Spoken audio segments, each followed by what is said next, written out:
In a quiet English village called Windmere, surrounded by hills and thick woods, lived a boy named Tommy Carter. He was 12 years old, thin and scruffy, with blonde hair that never stayed in place, and shoes that had more holes than leather. Tommy lived with his mother and little sister in a small, broken-down cottage. Life was tough. His father had died during the war, and his mother worked as a maid for one of the wealthiest families in the village, the Hawthornes. The Hawthornes were everything the Carters were not: powerful, rich, and respected. Mr. Edward Hawthorne was a retired banker, tall and strict, with silver hair and a cold stare. He had a son, Charles Hawthorne, the same age as Tommy, but their lives couldn't have been more different. Charles wore perfectly ironed uniforms, had a private tutor, and was driven around in a shiny black car. Tommy wore hand-me-downs and walked 3 miles to school every day, holding his sister's hand. But even with all the differences, Tommy never complained. He was grateful for what he had: his mother's love, warm soup on cold nights, and a heart that never gave up. One freezing December morning, Tommy's mother asked him to come with her to the Hawthorne mansion. She needed help carrying supplies. While she cleaned the giant library, Tommy sat quietly near the fireplace, watching the snow fall through the window. That's when he saw it, a golden pocket watch lying on the desk. It sparkled under the light. The design was intricate, with tiny engravings and a delicate ticking sound. Tommy had never seen anything so elegant. Curious, he picked it up gently, just to admire it. But before he could put it down, Charles walked in. His voice was sharp. "What are you doing?" Tommy froze. "I wasn't stealing, I was just looking." But Charles turned and shouted for his father. Moments later, Mr. Hawthorne entered the room.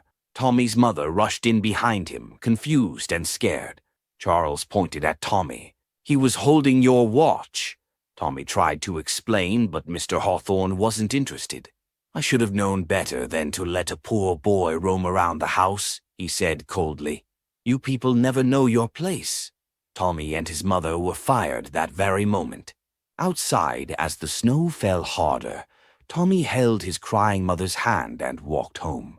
That night they had no food, no job, and no hope. Tommy didn't cry, but something inside him changed.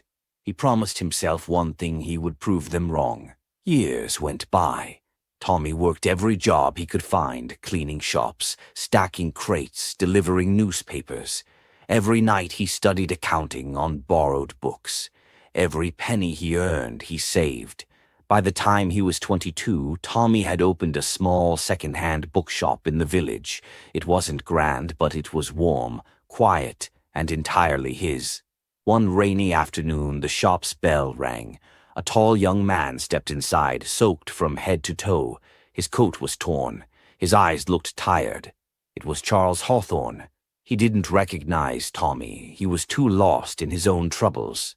I'm looking for work," Charles said quietly. Tommy looked at the man who had once destroyed his childhood and saw someone completely different. "What kind of work?" Tommy asked. "Anything," Charles replied. "I'll clean, organize books." "Whatever you need." Tommy paused. Then he handed Charles a towel and a cup of tea. "You can start tomorrow." Charles stared at him, shocked. "You don't remember me, do you?" "I remember," Tommy said, "but I also remember how it felt to be desperate."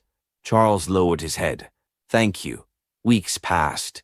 Charles came in every day, worked hard, and never complained.